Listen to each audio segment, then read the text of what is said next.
Hey, good morning, everyone. Happy Tuesday morning to you. Welcome back to Morning Musings. My name is Don K. Preston. I'm the president of Preterist Research Institute of Ardmore, Oklahoma. Listen, you want to keep watching. I've got another fantastic book deal to offer for the month of March. Going to save you a good amount of money. Okay, it's going to save you almost $27, $28. So Stay tuned, as the saying goes. All right. Well, we've covered a lot of territory in our discussion of Matthew 25, 1 to 13, and the parable of the coming of the Son of Man for the wedding, the 5 wise, the 5 foolish virgins. And what I have emphasized in this series so far is that the entire motif of the coming of the Lord for the wedding is taken from the Old Covenant. I simply do not know how to overemphasize the importance of that foundational principle. Just this last week, I was corresponding with someone on Facebook.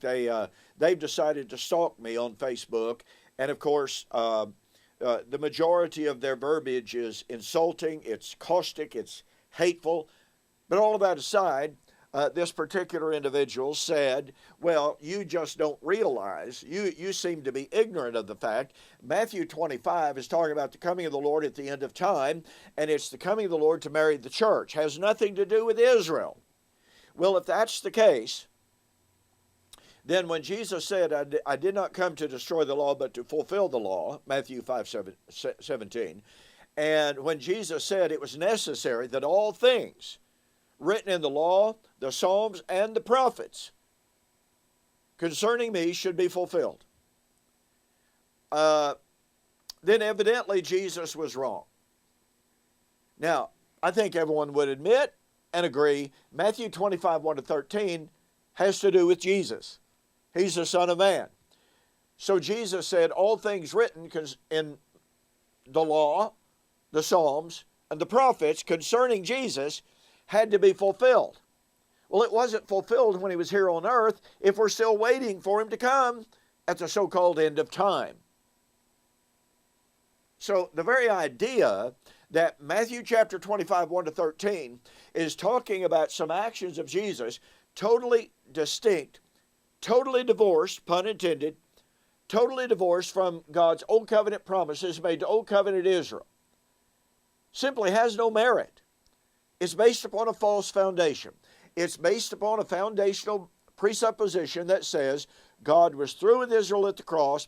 God was through with the Old Covenant at the cross, starting on Pentecost. He was dealing with the church and the New Testament exclusively. Well, that's kind of funny, since on the day of Pentecost, Peter called attention to the fact that what was happening that day was in fulfillment of the Old Covenant. Joel 2, 28 to 21, or 31. It was in fulfillment of the Old Covenant promises. Sit at my right hand until I make your enemies your footstool, Psalms 110.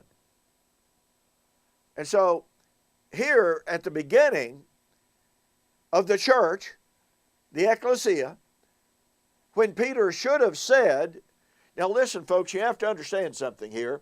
God's through with our people. He was through with our people 50 days earlier. And he's through with the Tanakh. He's through with, there's nothing regarding Israel that is still applicable. That's what he should have said. If the traditional view concerning the law and Israel being overdone and completed at the cross is true, but obviously it's not true. So, I've spent a lot of time in the Old Testament prophecies sharing with you a bunch of the prophecies of the last days coming of the Lord for the wedding. I want to segue now to the New Testament teaching on the coming of the Lord for the wedding. Just as we saw from the Old Testament, that the time of the wedding would be the time of the coming of the Lord in judgment of Old Covenant Israel to destroy the old Jerusalem and to bring the harvest of Judah to its reality in the last days, just like Israel had her harvest of national destruction, Judah would have her harvest of national destruction in the last days. So we've examined an awful lot of prophecies having to do with that. Let's turn now to the New Testament teaching about the wedding. Because, I mean, after all, if Matthew chapter 25, 1 to 13, is about Jesus and the church, then that must mean that his teaching about Jesus and the church being married at the end of the Christian age, supposedly, ought to be manifested in other New Testament prophecies and passages dealing with the wedding, right? I mean, if Matthew 25 is the coming of the Lord at the end of the Messianic church age, then other passages dealing with the coming of the Lord, dealing with the wedding, ought to be dealing with the same identical thing. I mean, that's just logical. Unless you want to posit 2 or 3 different weddings and comings of the Lord for the wedding and, you know. Anyway, so we turn to Matthew chapter 22. Now, it's really, really important to understand that in Matthew chapter 20 through 23, we have Jesus's, I mean, this is the last few days of his public ministry. He's getting ready to go to Jerusalem and there to die a martyr's death at the hand of the Jews. That concept, that theme, and that motif of dying the martyr's death is so powerful in the teaching of Jesus. He had just spoken in Matthew chapter 21, 22 and following, or 33 and following, excuse me. He had just spoken about the vineyard and the vineyard workers killing the servants of the master who sent them to them. So now in Matthew 22, Jesus answered and spoke to them again by parables and said, "The kingdom of heaven is like a certain king who arranged a marriage for his son." Now I've got to tell you, I've just got to throw this in there and running out of time, but I have had different people tell me when I have pointed out what Matthew 22 teaches, they have actually gone so far as to say, argumentum ad desperatum to be sure, they've gone so far as to say Matthew 22 has nothing to do with the marriage. And you're just going, look, in a formal written debate that I had with a guy some years ago, that's exactly the argument he made. Matthew 22 has nothing to do with the marriage of Christ. Well, let's see. A certain king made a great wedding feast for his son. A marriage feast. But the parable has nothing to do with a marriage. Anyway, he sent out his servants to call those who were invited to the wedding, and they were not willing to come. Now, it's important to note that when it says to call those who were invited, it can be better rendered those who had already been invited, those who had been invited. See, this is not something new. This is not a, may I use the terminology, this is not a spur-of-the-moment wedding feast. This is something that had already been announced, something that had already been planned, something that had already been known. And the guests, the naturally invited guest, had already been told of it and told they were invited. So this terminology is very important. He sent out his servants to call those servants or those guests who had already been invited to the wedding. They were not willing to come. Now look, folks, I don't know how we escape the power of this parable, to be honest about it. Okay, but I'm running out of time. And again he sent out other servants, saying, tell those who are invited, see, I have prepared my dinner. My oxen, my fatted cattle are killed, and all things are ready. Come to the wedding.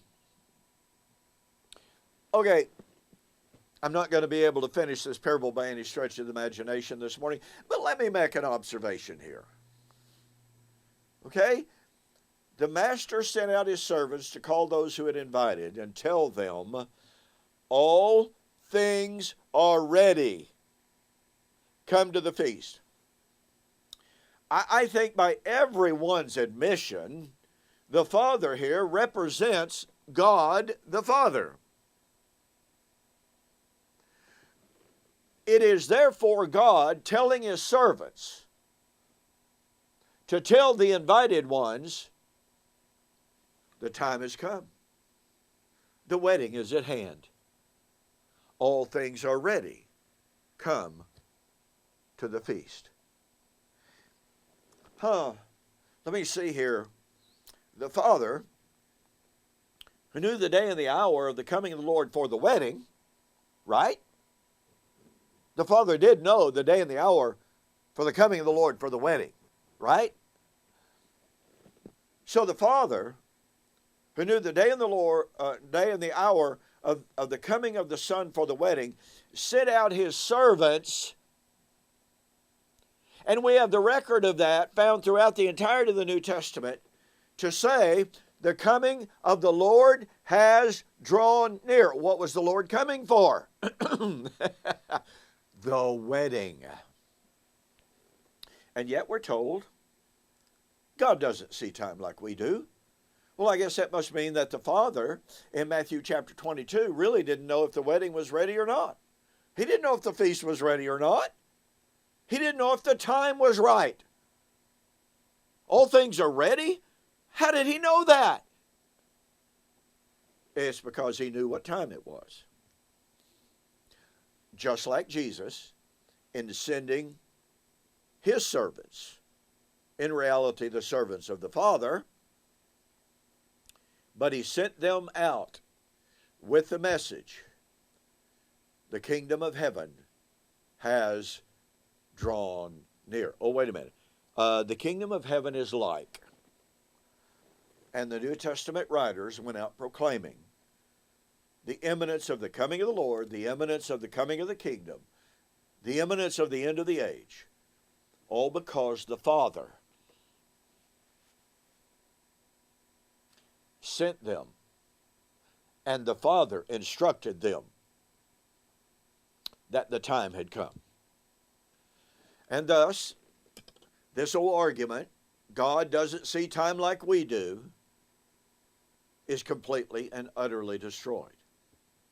Unless the Father of Matthew 22 was totally ignorant, unless the Father of Matthew 22 didn't know how to tell time, unless the Father in Matthew 22, the Father of the feast, didn't know in reality whether or not the time for the wedding had come, then you can't say that the Father,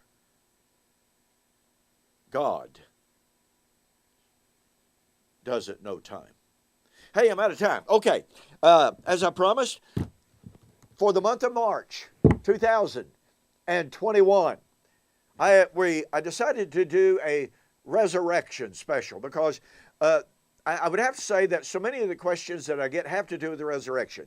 Now, look, on my website, donkpreston.com, BibleProphecy.com, we have an incredible resurrection package deal. It includes more books that I'm offering today, okay? I mean, and it's an incredible deal. So let me encourage you to go there and take advantage of that. But for the month of March 2021, U.S. orders only. I had a formal public debate with very prominent theologian James Jordan in Florida some years ago on the resurrection of the dead. And by the way, after a very short time during that debate, James Jordan got up and he said, you know what? I want to apologize to the entire preterist community. Now, this is after we've been in the debate for a little while. He said, I've been guilty of calling you heretics. And he said, now make no mistake, I still believe you're in error, but I no longer believe that full preterism is heresy. And at the end of that debate, I started walking up to Mr. Jordan to shake his hand. He brushed my hand aside and he hugged me. That's the kind of debate it was.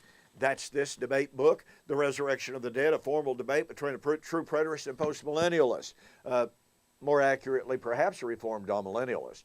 My book, 70 Weeks Are Determined for the Resurrection, and Sam Frost's book, Exegetical Essays on the Resurrection. Now look, when Sam wrote this, he had clarity of thought, incredibly good exegetical insights, wonderful exegesis.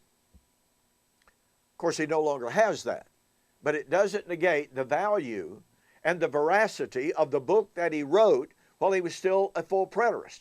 I have had people tell me who have read this book and who have read Sam Frost's modern comments and say something happened to Sam Frost because his arguments now are extremely weak, extremely poor. They are illogical. They're nothing but emotional tirades.